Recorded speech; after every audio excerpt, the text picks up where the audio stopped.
Gordon Gekko, who was in prison for 8 years for insider trading and mail fraud, stands taking his things from the clerk as he is about to get released. The clerk handed him all his belongings in order, and Gekko put it inside a bag. He is then handed a check that he earned there and a train ticket. After taking this, he walks out of prison and sees others getting picked up by friends and family. He stands outside expecting someone to be there to pick him up, but he quickly realizes no one is waiting. He's completely alone. Fast forward to 7 years later, 2008. Jake Moore is woken up by his girlfriend Winnie. She started kissing him to wake him up, and he woke up complaining. She then told him that she was going to Washington for the weekend. She then got up to pour a drink, and Jake turned on the TV. On the TV is Gekko on a talk show promoting his new book, Is Greed Good? He started talking about his previous life in Wall Street, comparing it to his prison sentence. The once infamous Wall Street shark has reinvented himself as an author and financial lecturer. Because if you can't beat the system, you might as well profit from criticizing it. Oh, you watched it in prison.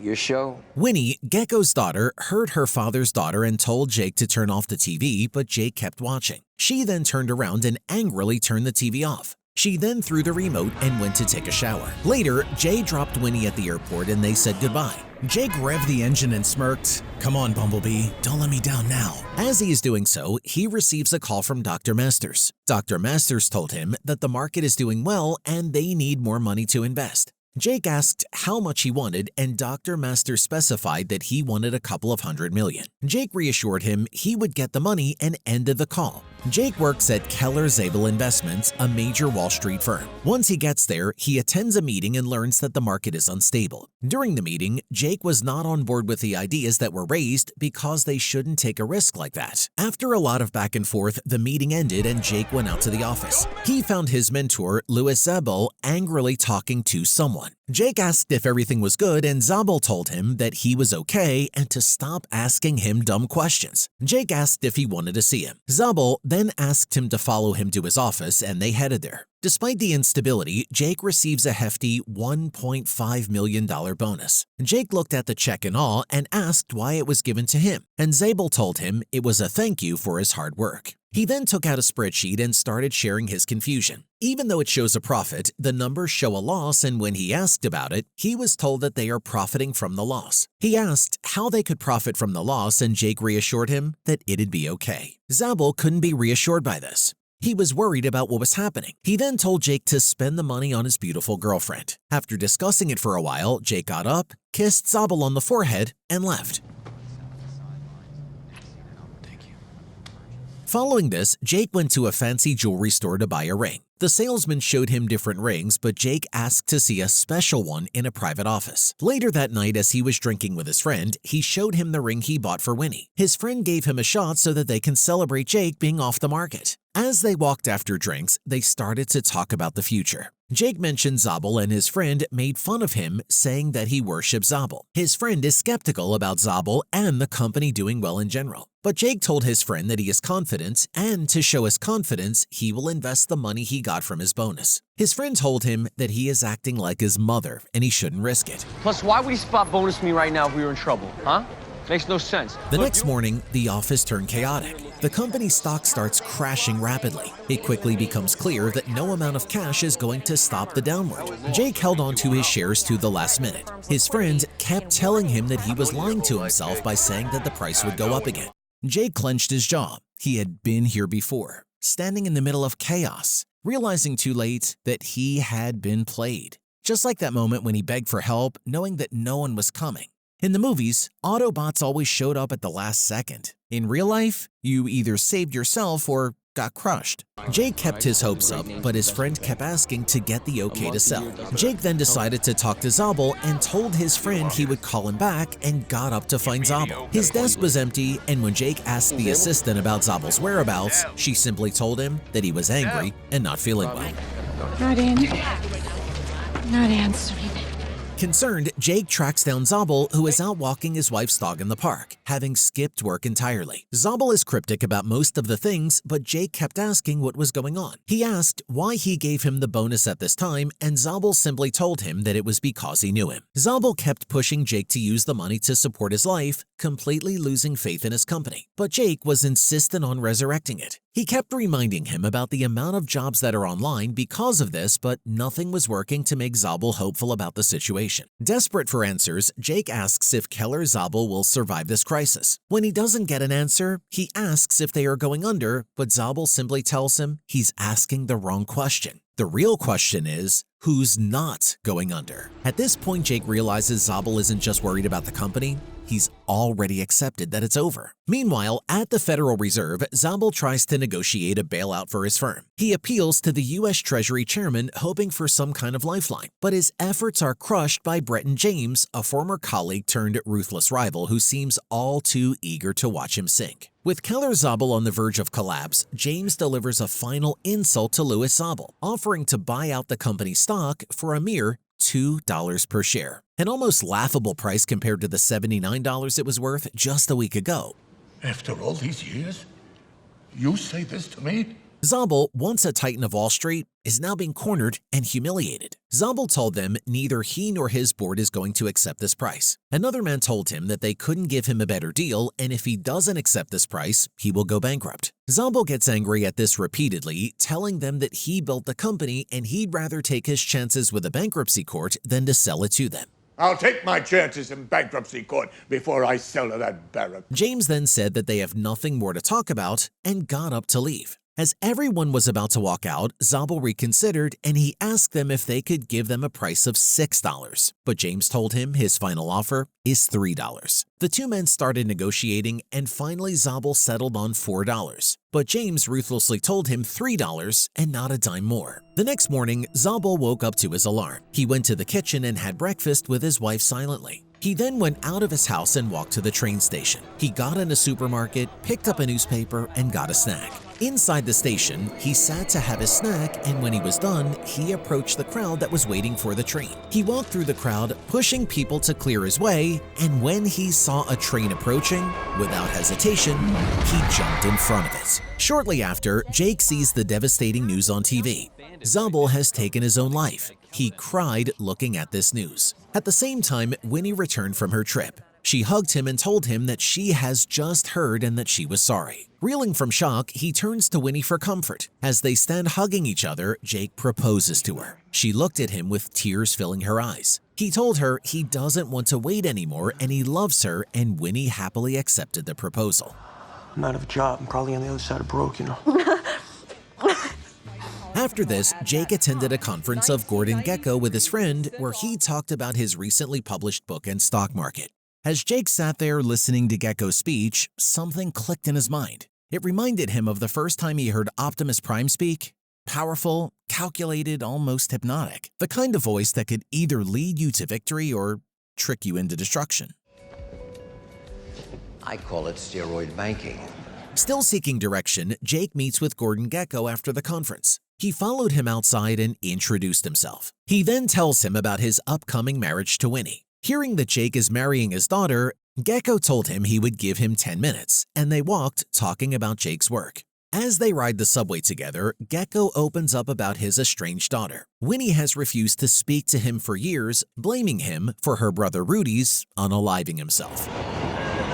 You know what? You're a smart kid. Just walk away. During the conversation, Jake notices an old photograph of Winnie as a child in Gekko's possession. He asks if he can have it, but Gekko, always one for a deal, suggests a trade. Jake can have the picture if he brings him a recent one of Winnie. Along with the photo, Gekko hands Jake his business card. Recognizing an opportunity, Jake strikes a deal with Gekko. He will help Gekko reconnect with Winnie in exchange for Gekko's help in exposing Bretton James. As expected, Gekko, ever the strategist, agrees, but not without making it clear that every deal comes with a price. By the way, the rumors on Zabel. Following this, Jake starts digging and uncovers a crucial piece of information. James personally benefited from Keller Zabel's downfall. His firm manipulated false reports about an African oil rig being nationalized, causing panic and sinking stock values. To get James's attention, Jake orchestrates a financial hit, leading to the company losing $120 million. Jojo Schwartz is behind that? It's just a rumor. It might take a hit. Amid all this, Jake and Winnie take a trip to Long Island to visit Jake's mother, Sylvia, a struggling real estate agent. Her financial troubles are piling up, and she asks Jake for $200,000 to help her hold on to her properties. Though hesitant, Jake gives her the money. Don't patronize your mother, Jacob Lawrence. Of course I know the risks involved. As Winnie and Jake are coming back from their trip, Jake received a call about James requesting a meeting with Jake. Talk about being intimidated. Jake attended a party that night to meet James. Instead of retaliation, James surprises him with an offer. He admires Jake's ambition and wants him on his team. But there's a catch. If Jake refuses, James makes it clear that his career on Wall Street will be over. Understanding the game, Jake accepts the job. Not out of loyalty, but as part of his plan to take James down from the inside. See, I find that everybody has a number, and it's usually an exact number, so what is yours? The next morning, Jake went to see Gekko to tell him that James offered him a job. He also delivers the photograph of Winnie he had promised. In return, Gekko provides a crucial revelation. Locust Fund, a private offshore hedge fund, has been betting against Keller Zabel. This wasn't just bad luck, it was sabotage. Gekko drops another bombshell. So now you got his attention. How you gonna shine sitting on his son? He believes James played a key role in his imprisonment. Jake is surprised. He had always assumed that Bud Fox was the sole reason Gekko ended up behind bars after Fox's conviction for insider trading in 1985-86. But according to Gekko, while Fox exposed himself, that was nothing compared to the deeper betrayals that followed. He reveals that he and James fell out in 1988, and though he can't prove it, he strongly suspects James had a hand in putting him away. Gekko, as always, wants something in return. This time, he asks Jake to set up a face-to-face meeting with Winnie. You're gonna see what you can do about getting Winnie and me back together again, huh? Well, Following this, he and Winnie join Gekko for the meal. During the evening, Gekko spots a well-known businessman and eagerly introduces himself, hoping to reclaim some of his former influence. But times have changed. He's brushed off as a nobody, a relic of Wall Street's past. As the dinner progresses, Winnie grows increasingly frustrated. She watches her father with suspicion, seeing no real change in his behavior. When he starts slipping back into his old habits, she finally has enough. Angry and disappointed, she storms out of the restaurant. Jake rushes after her, but she warns him, if he keeps engaging with Gekko, they'll both be dragged down. Why did you make me do that, Jake? You don't understand. This is none of your business. it is my business. Meanwhile, things take a turn for Jake at work. Pushed aside so that James's top executive can lead a high-profile pitch to Chinese investors. However, Jake refuses to stay in the shadows. His initiative and sharp instincts impress Breton, and the firm ends up making even more money from his ideas. Using the reaction between hot water on the surface and cold water beneath to power the lasers. Breton reassures him that the company is thriving, but insists that nobody should know just how bad things are getting. The economy, slowly but surely, is unraveling. Despite the growing financial uncertainty, Jake and Winnie receive an invitation to an exclusive fundraiser hosted by James. Gekko sees this as an opportunity and asks Jake for $10,000 so he can attend as well, hoping for one last chance to reconnect with Winnie. Well, consider it done.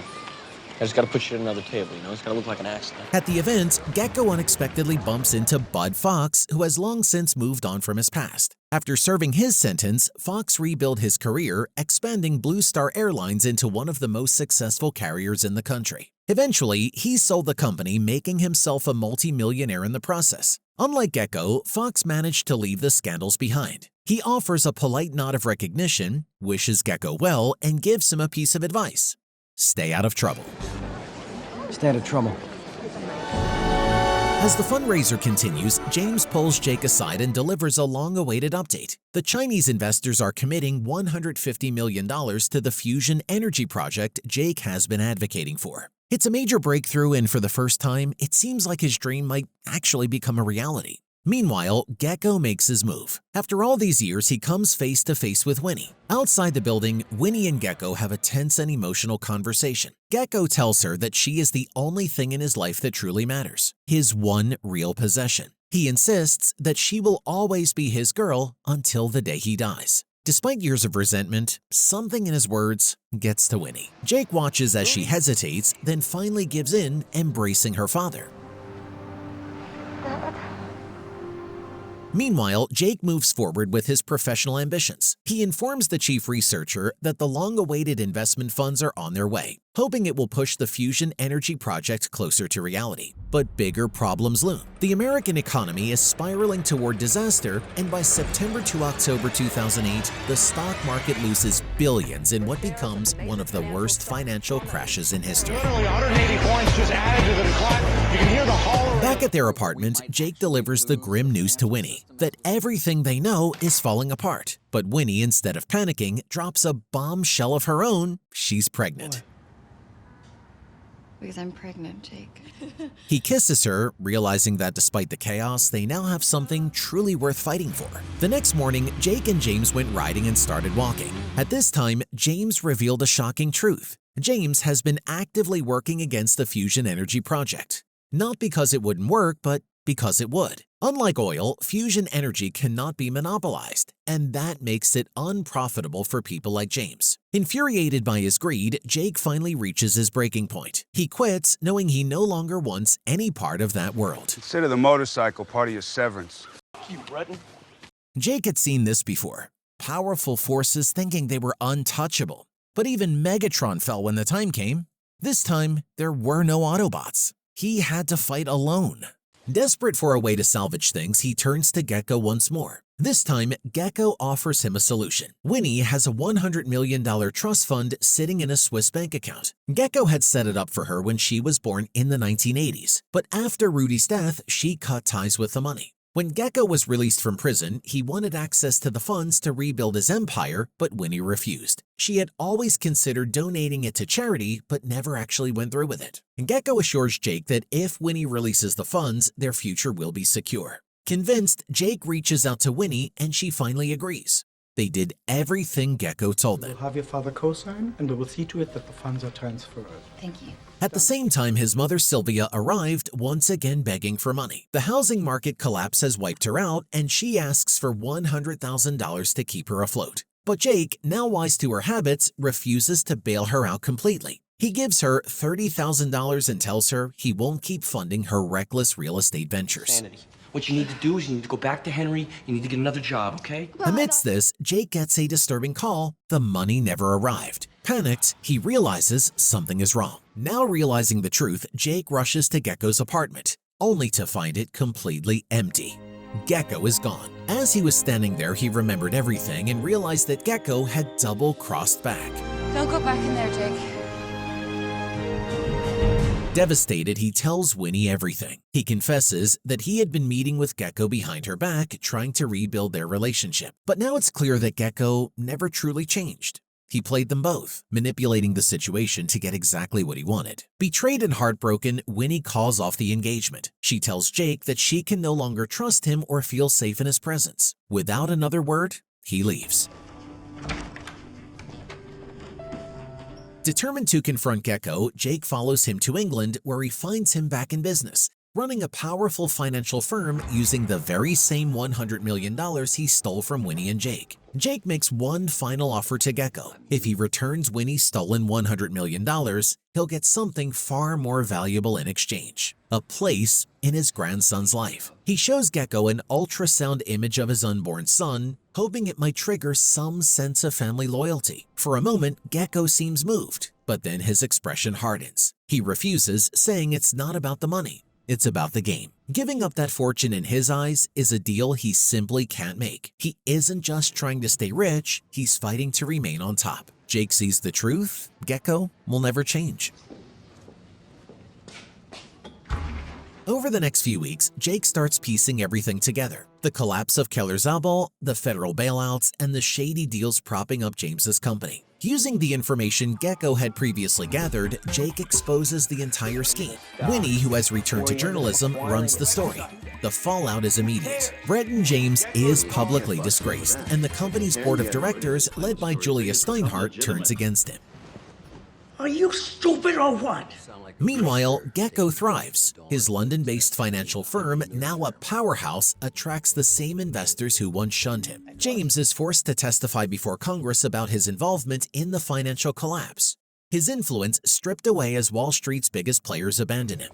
but I want you to know you're under investigation on accusations of tax evasion. He had once been the ultimate predator, but now he's just another casualty, left to fend for himself as the shark circle. Gekko short-sold the market at the perfect moment, turning the $100 million he stole from Winnie into a staggering $1 billion. One evening, Jake spots Winnie, now heavily pregnant, struggling with her bags outside her apartment. He rushes to help. As they talk, Winnie mentions that the baby has been kicking all night, keeping her awake. When Jake places a hand on her stomach, he feels it too. For a brief moment, there's a flicker of warmth between them, but they don't reconcile. Too much has happened. Good night. Good night. Then Gekko appears, but instead of his usual arrogance, there's something different about him. He tells them that he anonymously transferred all of Winnie's stolen $100 million into the Fusion research account. I deposited a check of $100 million. He doesn't explain why, but the message is clear. He already won the game. And maybe, just maybe, he isn't completely heartless. And maybe, you let me be a father again. A year later, they host their son's first birthday party, surrounded by friends and family. And among the guests standing in the garden is Gordon Gekko. Now, not just a billionaire, but a father and a grandfather watching from a distance as life moves on.